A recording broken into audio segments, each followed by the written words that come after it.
Hello everyone, mathematics की class में आपका हार्दिक स्वागत है। हम टीजीटी और पीजीटी से संबंधित शॉर्ट ट्रिक का अध्ययन कर रहे हैं। शॉर्ट ट्रिक के द्वारा जब आप एग्जाम में क्वेश्चन सोल्व करेंगे तो आपके टाइम की बचत होगी और आप अच्छा स्कोर कर पाएंगे। आज जो हम टॉपिक लेकर आए हैं वह है रेगुलर कोलिजन। यह एक छोटा सा टॉपिक है और एग्जाम में इसमें से आपको 1 या 2 क्वेश्चन मिल सकते हैं। तो इस टॉपिक को ध्यानपूर्वक देखें, समझें और जब एग्जाम में क्वेश्चन आ जाएगा तो आप उसे आराम से सोल्व कर सकते हैं। तो आइए शुरू करते हैं रेगुलर कोलिजन। तो रेगुलर कोलिजन जो होता है, इसकी साइड की जो लंबाई है हमने स्मॉल ए मान रखी है, जैसा कि चित्र में दिखाया गया है। ए बी सी डी इसी प्रकार से और भी इसकी भुजाएं हैं और हमने ये मान लिया है कि इसकी भुजा की लंबाई जो है ए है। रेगुलर कोलिजन की खास बात होती है कि उसकी प्रत्येक भुजा की लंबाई समान होती है। तो भुजा की लंबाई यानी कि साइड की जो लेंथ है इसकी ए है। और मान लीजिए 2 साइड के बीच का जो एंगल है वो थीटा है और कि कोई भी साइड जो इसके केंद्र पर जो कोण बनाती है वह कोण जो है वो होता है अल्फा। और अब इसमें 2 प्रकार से वृत्त बनाए जा सकते हैं। एक तो ऐसा वृत्त बनाया जा सकता है जो इसके शीर्षों को छूकर जाए, तो वह वृत्त जो इसके शीर्षों को छूकर जाएगा उसे कहेंगे परिवृत्त। और एक ऐसा वृत्त बनाया जा सकता है जो इसके भुजाओं को टच करके जाए, शीर्षों को टच नहीं करेगा, भुजाओं को टच करेगा, यहां से ऐसा टच करेगा। तो ऐसे वृत्त को हम कहते हैं अंतःवृत्त।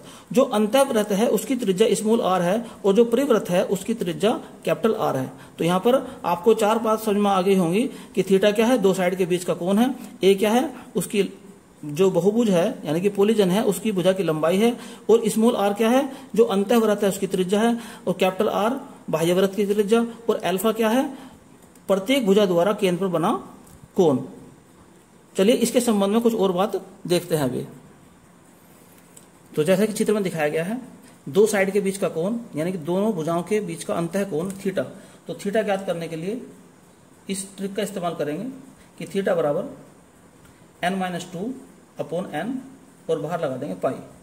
कहने का अर्थ ये हो गया, यदि इस रेगुलर कोलिजन के अंदर स्मॉल n साइड हैं तब 2 साइड के बीच का अंतः कोण इस सूत्र से ज्ञात कर सकते हैं। ऐसे ही किसी साइड के द्वारा जो उसके केंद्र पर बनाकर जो कोण होगा अल्फा, वो कैसे ज्ञात करते हैं, तो अल्फा का फॉर्मूला होता है 2π/n। अब तीसरी बात देखते हैं कि ये जो रेगुलर कोलिजन है इसका परिमाप क्या होगा। तो कोलिजन का परिमाप का अर्थ होता है कि सभी भुजाओं का योगफल। अब भुजाएं कितनी है इसके अंदर, n है, और एक भुजा की लंबाई स्मॉल ए है, तो सभी भुजाओं की लंबाई कुल मिला कितनी हो जाएगी, NA। ऐसे ही जो इसके अंदर जो अंतःवृत्त बनता है और एक परिवृत्त बनता है, तो अंतःवृत्त का परिमाप कैसे निकालते हैं और परिवृत्त का परिमाप कैसे निकालते हैं। तो अंतःवृत्त का परिमाप और वृत्त के परिमाप का मतलब होता है परिधि, और परिधि का सूत्र होता है 2πr। अब अंतःवृत्त की त्रिज्या कितनी है, स्मॉल r है, तो 2π r। ऐसे ही अगर हम लिखना चाहे कि परिवृत्त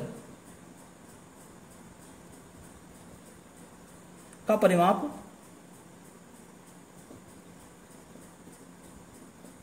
अर्थात परिवृत्त की त्रिज्या वो परिधि, तो उसका सूत्र हो जाएगा 2π R। अब देखते हैं ये जो कोलिजन है इसका क्षेत्रफल कैसे निकालते हैं। तो नेक्स्ट पॉइंट हमारा हो गया कि कोलिजन का जो रेगुलर कोलिजन हमारा है का क्षेत्रफल कैसे निकालना है। क्षेत्रफल को मान लो मैं डेल्टा से प्रदर्शित कर दूं यहां पर। तो एक्चुअल में क्या करते हैं हम, ये जो एक आपको त्रिभुज दिखाई दे रहा है, तो त्रिभुज का क्षेत्रफल कैसे निकालते हैं, 1/2 आधार a गुना ऊंचाई r। तो आधार गुना ऊंचाई से निकालते हैं एक त्रिभुज का क्षेत्रफल। ये एक साइड पे बना त्रिभुज है, फिर दूसरी साइड पे बना त्रिभुज है, फिर तीसरी पर, तो कितनी भुजाएं इसके अंदर, n है। तो टोटल जो इसका क्षेत्रफल निकल कर आ जाएगा n से, ऐसे हम मल्टीप्लाई कर देंगे। अब हम देखते हैं इस क्षेत्रफल के भिन्न भिन्न रूप, अर्थात यह जो क्षेत्रफल का सूत्र निकल कर आया है, एरिया का जो ये सूत्र निकल कर आया है, ये ए और आर के रूप में है। यदि इस सूत्र को हम निकालना चाहें केवल ए के रूप में, या इस सूत्र को निकालना चाहें केवल आर के रूप में, तब कैसे करेंगे। तो सबसे पहले हमने ये जो ट्रायंगल था इसका हाफ एक ट्रायंगल यहां पर बना लिया, बी ओ एम। इसके अंदर हम देखते हैं कि बी से एम तक की दूरी है, बी से सी तक की दूरी टोटल ए है, तो इसकी हाफ होगी, और ये आपका आर है। तो जिसके रूप में निकालना चाहते हैं, किसके रूप में निकालना चाहते हैं, ए के, तो ए को तो ऊपर रखो, यानी कि ए बाई 2, इसे ऊपर रखेंगे, और जिसको विलोप करना चाहते हैं उसको नीचे रखो। सॉरी, जिसके रूप में निकालना चाहते हैं उसको नीचे रखना पड़ेगा, और जिसको हमें एलिमिनेट करना है उसको ऊपर रखेंगे, आर को। तो इस त्रिभुज के अंदर क्या देखते हैं, आर क्या है, ये आधार है, और ये क्या है, लंब है। तो आधार बटे लंब होता है कोट। अब कोट, ये कौन, टोटल तो अल्फा था, और अल्फा का मान क्या लिखाया था मैंने आपको, 2 पाई बाई एन। तो इसका हाफ कर देंगे तो क्या रह जाएगा, ये पाई बाई एन, तो कोट पाई बाई एन आ गया। तो इस प्रकार से हमने देखा कि आर का मान हमने निकाल दिया यहां पर a by 2 cot pi by N. तो ये चित्र आपको ध्यान रखना है। तो अब त्रिभुज का क्षेत्रफल, यानी कि इस रेगुलर बहुभुज का क्षेत्रफल कैसे निकलेगा, तो क्षेत्रफल हो जाएगा 1/2 n into A into R. R का वैल्यू क्या हो जाएगी, a/2 cot n by pi by N. तो ये फाइनली आगे निकल के इसमें, तो 1/2 1/4 हो जाएगा, ये 1/4 n a square cot pi by N. तो ऐसा हम इसे निकाल सकते हैं। चलिए अब देखते हैं कि अगर हमें एरिया निकालना हो आर के रूप में, तो जिसके रूप में निकालते हैं उसको नीचे रखेंगे, दूसरी साइड को ऊपर रखेंगे। तो ये हो गया लंब, ये हो गया आधार, लंब बटे आधार हो गया tan पाई बाई एन। तो यहां से निकल जाएगा ए का मान, तो 2r tan pi by N. अब ये ए का मान फिर ऊपर रख दो, तो एरिया का निकल जाएगा 1/2 n, और ए के स्थान में क्या आ गया, 2r tan pi by N, और इनटू क्या है, आर है। इस 2 से 2 कैंसिल हो गया, तो एरिया निकल कर आ गया है आपका n R square tan pi by N. तो इस फॉर्मूले से आप जो है आर के रूप में इसका एरिया निकाल सकते हैं। चलिए अब देखते हैं, अगर एरिया को हमें कैपिटल आर के रूप में निकालना हो तो कैसे करेंगे।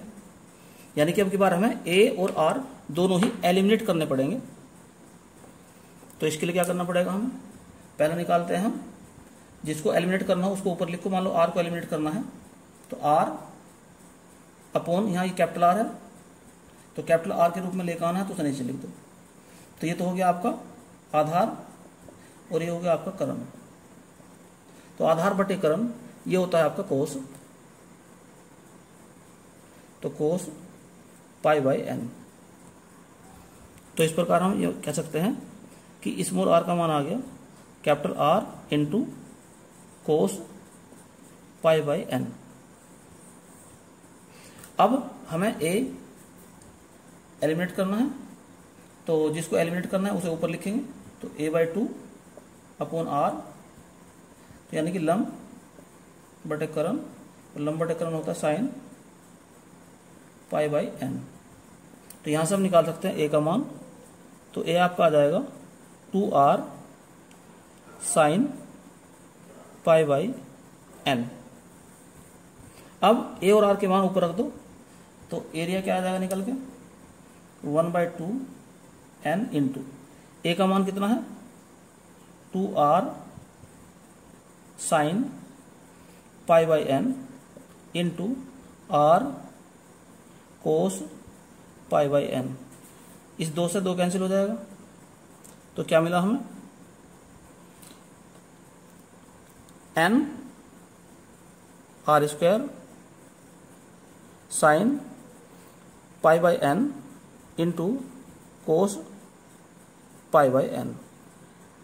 और जैसा कि आप जानते हैं साइन 2 का सूत्र होता है 2 साइन ए कोस ए, तो यहाँ 2 आना चाहिए, तो 2 से मल्टीप्लाई कर लो, 2 से डिवाइड कर लो इसे, यानी कि 1/2 इंटू एन आर स्क्वायर, यहाँ लिख देंगे 2 sine pi by N into cos pi by N. तो ये साइन 2a का फॉर्मूला हो जाएगा। तो इस प्रकार हम क्या देखते हैं कि एरिया जो आ जाएगा उसका 1/2 N R square sine 2 pi by N, ये आ जाएगा एरिया। तो इस प्रकार से भिन्न भिन्न रूप से हम एरिया का फॉर्मूला चेंज कर सकते हैं। आप स्वयं करके देखना कि अगर इसको हमें स्मॉल आर के रूप में चेंज करना हो तो क्या होगा। चलिए अब देखते हैं क्वेश्चन कैसे आते हैं इस पे एग्जाम में। तो पहला क्वेश्चन आपके सामने है जो कि टीजीटी 2011 में आया था। किसी समषटभुज यानी कि रेगुलर हेक्सागन के अंतर्गत बने वृत्त की त्रिज्या कैपिटल आर है, तो इसका परिमाप क्या होगा। किसका परिमाप पूछा है इसने, रेगुलर जो हेक्सागन है इसका परिमाप पूछा है। तो सबसे पहले हम इसका चित्र बनाते हैं। तो चित्र के अनुसार एक वृत्त के अंदर जो है एक रेगुलर हेक्सागन बना है। रेगुलर हेक्सागन की क्या विशेषता होती है, इसकी विशेषता होती है कि यदि इसकी भुजा को केंद्र से मिलाएं तो ये एक समबाहु त्रिभुज बनता है, अर्थात प्रत्येक एंगल जो है 60 डिग्री का होता है और इसकी जो साइड है वो ए है और जो वृत्त बना है ये इसकी त्रिज्या कैपिटल आर है। एक्चुअल में जो एग्जाम में दे रखा था स्मॉल आर लिख रखा था वो जो क्वेश्चन पेपर है, लेकिन मैंने इसको कैपिटल आर लिख लिया क्योंकि हम जो कैपिटल आर ही मानते आ रहे हैं। जो परिवृत्त है उसकी त्रिज्या कैपिटल आर और अंतःवृत्त की त्रिज्या स्मॉल आर मानते हैं। अब उसमें क्या लिखा है क्वेश्चन में कि अगर ये एक समबाहु त्रिभुज है, हेक्सागन है, इसमें 6 साइड हैं और ये जो अंदर बना है एक समबाहु त्रिभुज है, तो समबाहु त्रिभुज की विशेषता होती है कि उसकी सारे साइड इक्वल होती हैं। अर्थात यहां पर हम ये कह सकते हैं कि इस आर का मान जो है ए के बराबर है। आर का मान किसके बराबर आ गया, ए के बराबर आ गया। तो हमें निकालना है इसका परिमाप। तो समषटभुज का परिमाप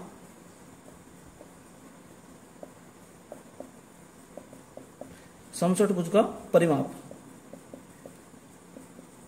तो कैसा निकालते हैं परिमाप, 6 इंटू एक भुजा की लंबाई स्मॉल ए है, तो ए का मान कितना आ रहा है यहां पर आर, तो 6 आर इसका आंसर आ गया, यानी कि ऑप्शन ए सही है इसमें। तो नेक्स्ट इंपॉर्टेंट क्वेश्चन आपके सामने है जो कि पीजीटी 2009 में आया था। एन भुजाओं वाले समबहुभुज जिसकी प्रत्येक भुजा ए है के लिए अंतःवृत्त और बाह्यवृत्त की त्रिज्याओं का योगफल ज्ञात कीजिए। तो कहने का अर्थ हो गया अंतःवृत्त यानी कि स्मॉल आर और परिवृत्त की त्रिज्या कैपिटल आर। तो यहां पर सीधा सा अर्थ यह है कि हमें निकालना है small R plus capital R का मान। और जैसे कि हम जानते हैं, एक चित्र बनाते हैं पहले। तो चित्र के अनुसार हमें आर और स्मॉल आर और कैपिटल आर को स्मॉल ए की फॉर्म में लाना है, क्योंकि जो ऑप्शन दिए हैं उसमें स्मॉल ए है, यानी कि स्मॉल आर को भी और कैपिटल आर को भी हमें ए के रूप में लेके आना है। तो कैसे लेके आएंगे, तो जैसे मान लो हमें आर को लेकर आना है किसके रूप में, ए के रूप में। तो जिसको लेना आता हो उसको लिखेंगे ऊपर और जिसके रूप में लाना है उसे लिखेंगे नीचे। अब ये आर और ये ए हो गया, तो ए की जगह यहां पर a/2 है, तो ये तो हो जाएगा आपका आधार और ये हो जाएगा आपका लंब। तो आधार बटे लंब होता है कोट, तो कोट कितना हो जाएगा π/n, या यूं कहें कि r का मान जो आ गया यहां पर a/2 कोट π/n आ गया। इसी प्रकार से अब निकालते हैं कैपिटल आर का मान किसके रूप में, ए के रूप में। तो ये क्या है, ये कर्ण है और a/2 क्या है, ये लंब है। तो कर्ण बटे लंब क्या होता है, ये होता है कोसेक। तो कोसेक π/n, या आर का मान आगे निकल कर आपका a/2 कोसेक π/n। अब हमें निकालना क्या है, small R plus capital R निकालना है। तो small R plus capital R बराबर a/2 तो कॉमन निकल जाएगा, तो कोट π/2 प्लस कोसेक π/2। अब इसको सरल करते हैं, इनके रूप में लेकर लाने की कोशिश करते हैं जो ऑप्शन दे रखे हैं। तो क्या करेंगे इसमें हम, a/2 कोट का अर्थ होता है कोस अपॉन साइन,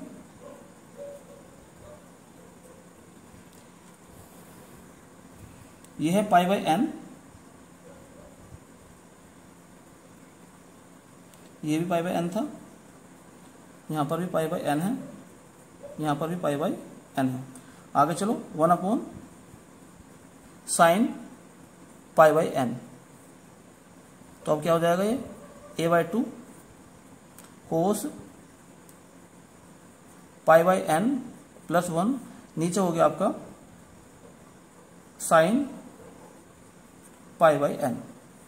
अब उस 1 को गायब करने के लिए कोस के 3 सूत्र हम जानते हैं, तो उनमें से कौन सा लगाएंगे, 1 गायब करने वाला सूत्र लगा दो। तो 1 plus 2 cos square π/2n, half कर दिया इसका भी, -1, नीचे आ जाओ 2 sign π/2n into cos π/2n। यहाँ पर भी हमने साइन 2a का सूत्र लगा दिया, 2 साइन ए कोस ए। इस 1 से ये 1 कैंसिल, फिर 2 कैंसिल इससे, उसके बाद फिर कोस कैंसिल हो जाएगा, बचेगा कोस बटे साइन। तो इस प्रकार से हम देखते हैं a/2 कोस बटे साइन हो जाएगा कोट π/2n। तो ऑप्शन उसका हो जाएगा बी सही, a/2 कोट π/2n, ये इसका आंसर है। तो नेक्स्ट इंपॉर्टेंट क्वेश्चन आपके सामने है जो कि टीजीटी 2005 में आया था। If the parameters of a circle and regular polygon of n sides are equal then the ratio of their areas will be. तो क्या कहा उसमें क्वेश्चन में ये कहा है इसने कि एक सर्किल और एक रेगुलर जो पॉलीगन है जिसकी साइड एन है, इनके परिमाप समान है, तो हमें इनके जो क्षेत्रफल हैं उनमें अनुपात ज्ञात करना है। तो सबसे पहले चित्र बनाते हैं इसका। तो चित्र आपके सामने है। तो पहले हम लिखते हैं जो वृत्त है, वृत्त का परिमाप, तो जो परिवृत्त है उसका परिमाप 2πr होगा। 2πr, r क्या है, उसकी त्रिज्या है। और ये किसके बराबर होगा, जो पॉलीगन है उसका परिमाप। और मैंने आपको बताया था कि पॉलीगन के परिमाप का सूत्र होता है Na। ए क्या है, इसकी भुजा है, एन क्या भुजा की लंबाई है, और एन क्या है, इसमें भुजाओं की संख्या है। तो यहां से हम निकाल सकते हैं कैपिटल आर का मान। तो कैपिटल आर हो जाएगा Na/2π। ये बात नंबर डाल दो एक इस पर। अब उसमें कहा क्या है कि इनके जो एरियाज हैं इनमें यानी क्षेत्रफलों में अनुपात हमें निकालना है। तो सबसे पहले लिखते हैं हम A1।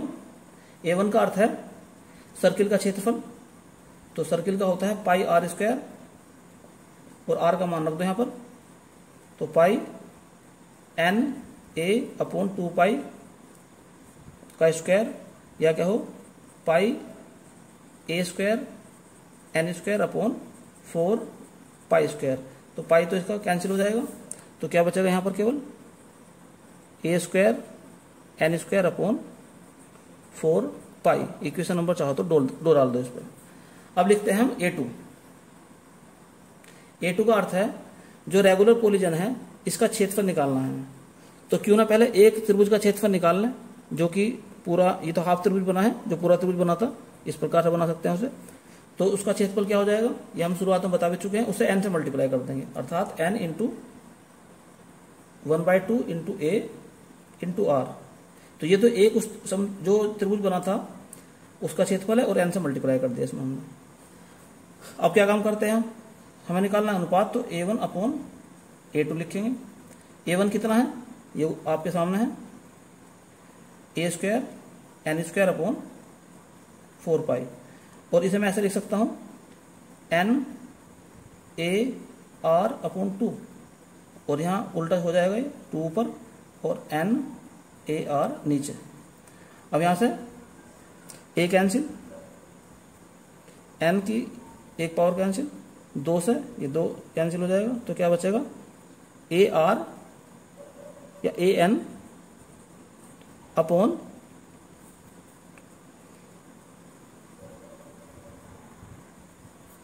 2πr, 2πr, यहाँ 2 रह गया तो पाई और ये r, एक्चुअल में ये तो r था और ये n कैंसिल हो गया था, ये बच गया आपके सामने। आप तो बच गया आपके सामने n into A into 2πr। बात नंबर इस पर हम 3 भी डाल सकते हैं। अब हमारा क्वेश्चन यहाँ पर यह है कि हमें जो निकालना है, इन दोनों का अनुपात निकालना है, और अनुपात में कहीं भी ना तो a है ना r है, तो हमें इनको आपस में एलिमिनेट करना है। और उसकी मैंने आपको तरीका बताया था कि जैसे मान लो हमें a को एलिमिनेट करना है तो a को ऊपर लिख दो।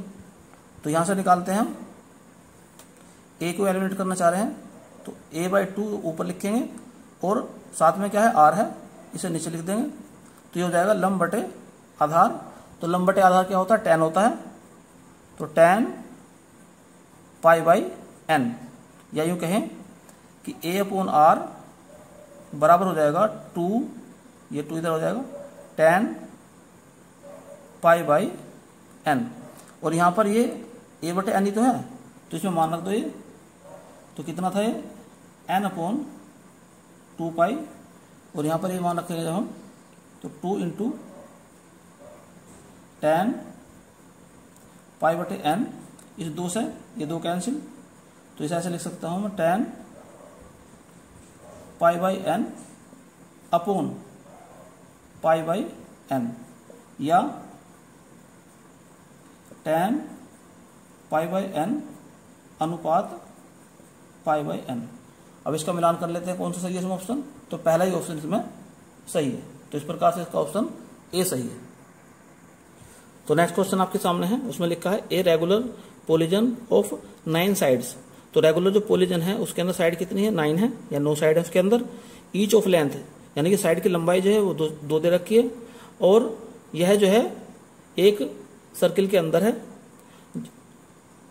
तो उसकी हमें रेडियस निकालनी है। किसकी रेडियस निकालनी है, सर्किल की रेडियस, जिसे हम कैपिटल आर मानते हैं। तो सबसे पहले इसका चित्र बनाते हैं। तो चित्र के अनुसार कैपिटल आर तो होगी उस परिवृत्त की त्रिज्या, स्मॉल आर अंतर्वृत्त की त्रिज्या होती है, और ए जो है इस पोलिजन की साइड है। तो इसमें क्या दिया है क्वेश्चन के अकॉर्डिंग, तो इसमें साइडों की संख्या n तो दी है 9, और एक साइड की लंबाई यानी कि स्मॉल ए का मान दिया है 2, और हमें कैपिटल आर निकालना है। तो जो हमारा चित्र है उसके अकॉर्डिंग, यानी कि ए का मान दिया है और n का दिया है, तो ए और r की बात चलेगी यहां पर। तो हमें r का मान निकालना है a के रूप में, तो हम r को पहले ऊपर रखते हैं और a/2 को नीचे रखेंगे। अब देखते हैं ये क्या बन जाता है। ये हो गया करण और ये हो गया आपका लंब। तो लंब बटे करण साइन होता है, लेकिन करण बटे लंब क्या होता है, कोसेक। तो कोसेक π/n। तो इस प्रकार से कैपिटल R बराबर हो गया a/2 कोसेक π/n। अब इसमें वैल्यू पुट करो। a का मान कितना है, 2 है, तो 2/2 कोसेक पाई, n का मान है 9, 2 से 2 कैंसिल। तो इस प्रकार हमने देखा कि r का मान जो आ गया कोसेक π/9 आ गया। यही इसका आंसर है। तो रेगुलर पोलिजन से संबंधित नेक्स्ट टॉपिक चलता है number of diagonals of a regular polygon. तो किसी रेगुलर पोलिजन के जो डायगोनल यानी कि विकर्णों की संख्या किस प्रकार ज्ञात की जाती है। तो फॉर्मूला क्या है उसका, nc2 minus n is equal to, जो इसका वैल्यू निकालते हैं तो वो आता है 1/2 n इंटू n-3। तो आइए देखते हैं कि इस पर कैसे एग्जाम में क्वेश्चन आते हैं। तो नेक्स्ट इंपॉर्टेंट क्वेश्चन आपके सामने है, वेरी वेरी मोस्ट इंपॉर्टेंट है। उम्मीद है इस साल भी शायद ये क्वेश्चन आ जाए। तो ये आया था टीजीटी 2000 में, 2005 में, और पीजीटी 2005 में और 2000 में आया था। क्या लिखा है इसमें, a polygon has 44 diagonals, the number of its side. इसके अंदर डायगोनल कितने हैं, 44 हैं, और साइड कितनी है निकालनी है हमें। ऑप्शन आपके सामने दिए हैं। तो कहने का अर्थ ये हो गया कि डी का मान तो है 44 और एन का मान हमें निकालना है यहाँ पर। तो फॉर्मूला क्या होता है हमारा, d is equal to 1/2 n n-3। चलिए वैल्यू पुट करते हैं इसके अंदर। डी की वैल्यू कितनी है 44 इज इक्वल टू 1/2 n और n माइनस 3। आगे चलते हैं। n square minus 3n is equal to 88 या n square minus 3n minus 88। आगे सरल करते हैं इसको। n square minus 11n plus 8n minus 88 is equal to 0। 11 minus 8 जो है माइनस 3 हो जाएंगे। चलिए अब कॉमन निकालते हैं n इसमें से, तो n माइनस 11, यहाँ 8 कॉमन हो जाएगा तो n minus 11 is equal to 0 या n minus 11 into n plus 8 is equal to 0 या n का मान कितना आ गया 11 या फिर आ गया n की वैल्यू माइनस 8। अब n का मान जो है नंबर ऑफ साइड से तो निगेटिव तो हो नहीं सकता, ये तो खत्म हो गया। तो आंसर क्या आ गया इसका 11, बी आंसर आ गया। लेकिन इसकी शॉर्ट ट्रिक भी है, चलिए इसकी शॉर्ट ट्रिक देखते हैं जरा। तो शॉर्ट ट्रिक में क्या करेंगे, यहां तक तो आपने निकाल लिया थे। अब ऑप्शन रख कर देखते हैं। पहला ऑप्शन n का मान यदि 12 होता तो क्या होता, तो कितना हो जाता है यहाँ पर रखेंगे 12 इंटू 3 माइनस करो उसमें से, तो 12 में 3 9 तो हो जाएगा 108। होना कितना चाहिए था 88, तो ये हो गया 88 के बराबर नहीं है, तो ऑप्शन हो गया गलत। बी चेक करते हैं। n की वैल्यू कितना रख देंगे 11, तो यहाँ कितना आ जाएगा 11, 3 कम करो इसमें से 8 रह गया, तो 11 में 8 से मल्टीप्लाई कर देंगे 88। यही इसका आंसर है। चाहो तो आप इसके जो बाकी 2 ऑप्शन है वो रख कर देख लेना, तो इस प्रकार से भी आप इसका आंसर निकाल सकते हैं। तो नेक्स्ट इंपॉर्टेंट क्वेश्चन आपके सामने है। एक बहुभुज में 170 विकर्ण है, इस बहुभुज में कितनी भुजाएं हैं। तो क्या क्वेश्चन है कि डी का मान तो यहां पर है 170 और n का मान हमें निकालना है। तो सूत्र आप जानते हैं, d बराबर 1/2 n इंटू n माइनस 3। तो d का मान कितना 170 बराबर 1/2 n इंटू n माइनस 3। 2 से इधर मल्टीप्लाई कर लेंगे तो आ जाएगा n इंटू n माइनस 3 बराबर 340। और सॉल्व करते हैं इसको जरा। तो n square minus 3n minus 340 बराबर 0। अब इसके फैक्टर करेंगे तो n square 20n plus 17n minus 340 बराबर 0। n कॉमन आ गया, n माइनस 20, यहाँ 17 कॉमन आ गया, n minus 20 is equal to 0। तो n माइनस 20 और n plus 17 is equal to 0। तो n की वैल्यू आ गई कितनी 20 या n की वैल्यू हो जाएगी माइनस के 17। माइनस 17 हो नहीं सकता, तो 20 है, तो इसका आंसर आ जाएगा सी। चलिए देखते हैं इसकी शॉर्ट ट्रिक। तो शॉर्ट ट्रिक में इधर यहां तक तो निकाल ही लेंगे। इसके बाद में पहला ऑप्शन लेके चलेंगे जिसमें n की वैल्यू क्या मान रखी है 12। यहां पर मान रखेंगे 12 इंटू 3 माइनस करो तो 9 हो जाएगा, तो हो जाएगा 108। होना कितना चाहिए था 340, तो 340 तो ये नहीं है, तो ये ऑप्शन हो गया गलत। बी लेकर चलते हैं। n कितना 17, तो 17 में से 3 माइनस कर दो तो हो जाएगा 14। मल्टीप्लाई करो इनकी तो यह आ जाएगा आपका 238 आ जाएगा, जो कि 340 के बराबर नहीं है। सी ऑप्शन निकालते हैं। 20 रखेंगे तो यहाँ 20 लिखेंगे, यहाँ 3 कम करो 17 लिखेंगे, 17 दूनी 34, 340 और 340 इसमें था, तो इस प्रकार से सी ऑप्शन इसका सही है। डी ऑप्शन भी आप इसी प्रकार से चेक कर सकते हैं। तो रेगुलर पॉलीगन संबंधित नेक्स्ट इंपॉर्टेंट पॉइंट चलता है, number of triangles formed by joining the vertices of a regular polygon of n side. कहने का अर्थ यह है कि जो रेगुलर पॉलीगन है जिसके अंदर n साइड है, यदि उसके वर्टिसेस यानी कि शीर्षों को मिला दिया जाए तो कितने त्रिभुज बनेंगे। तो त्रिभुजों की संख्या Tn बराबर NC3, इसकी वैल्यू निकालते हैं NC3 की, तो कितना आता है वो निकल के 1/6 n into n minus 1 into n minus 2 आएगा। चलो देखते हैं इस पे एग्जाम में कैसे क्वेश्चन आए हैं या आने की संभावना है। तो नेक्स्ट इंपॉर्टेंट क्वेश्चन आपके सामने है जो कि पीजीटी 2005 में आया था। Let Tn denote the number of triangles which can be formed joining the vertices of a regular polygon of n side. If Tn+1 minus Tn is equal to 21 then n हमें find करना है।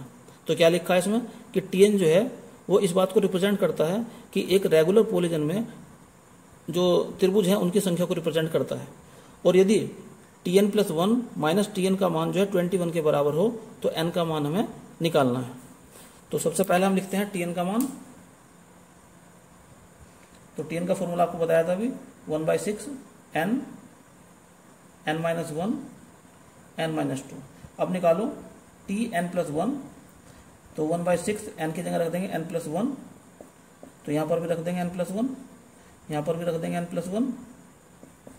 अब question के according हमें निकालना है किसका मान, पहले Tn+1 माइनस Tn बराबर कितना है 21 के बराबर है।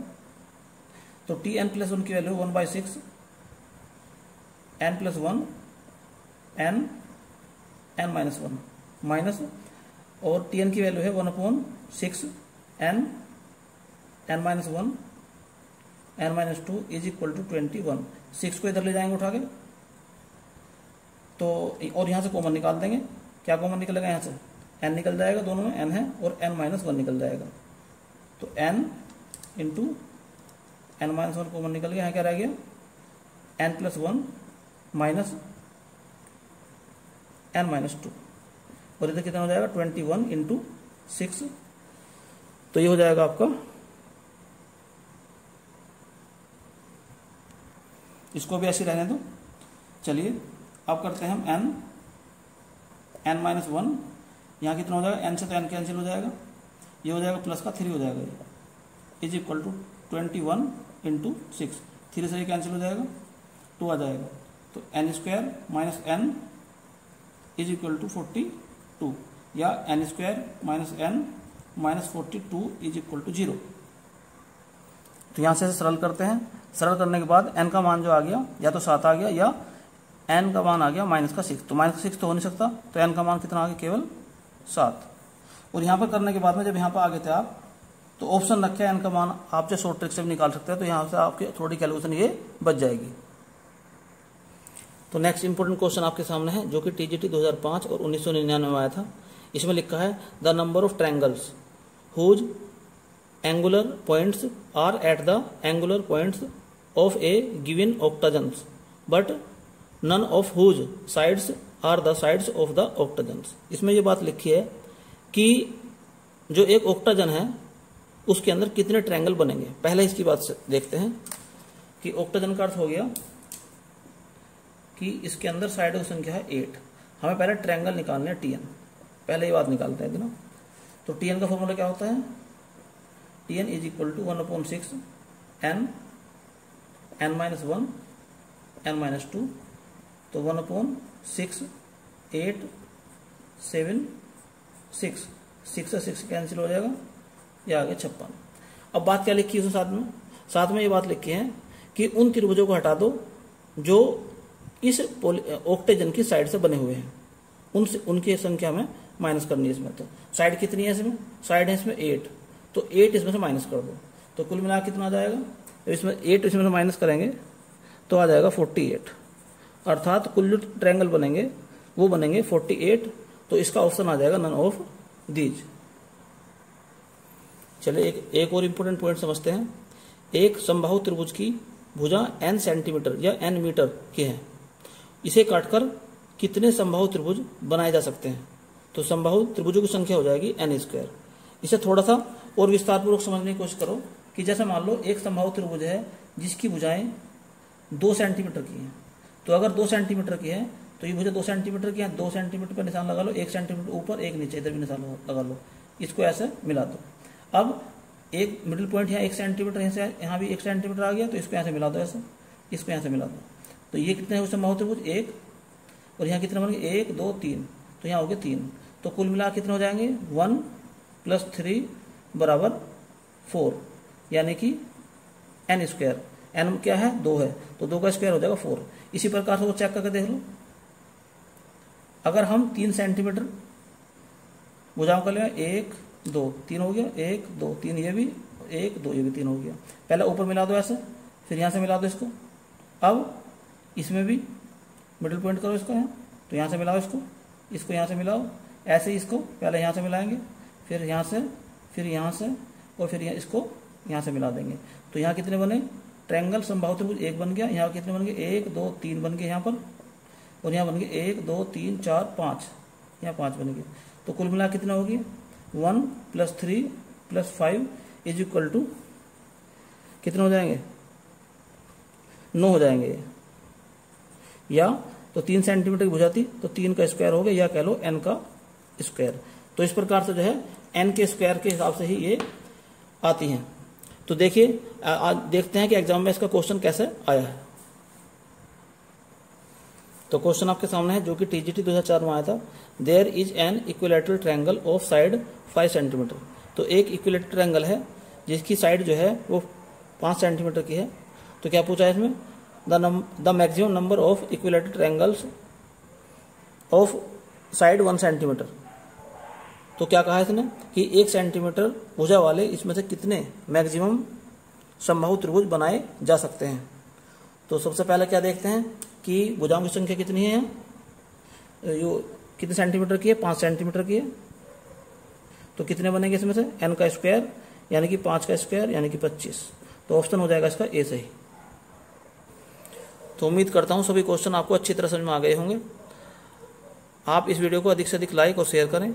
साथ ही साथ यदि आपने अभी तक इस चैनल को सब्सक्राइब नहीं किया है तो चैनल को सब्सक्राइब कर लें, और साथ ही साथ बेल आइकन का बटन भी दबा दें ताकि समय समय पर आपको महत्वपूर्ण जानकारियाँ प्राप्त होती रहें। धन्यवाद।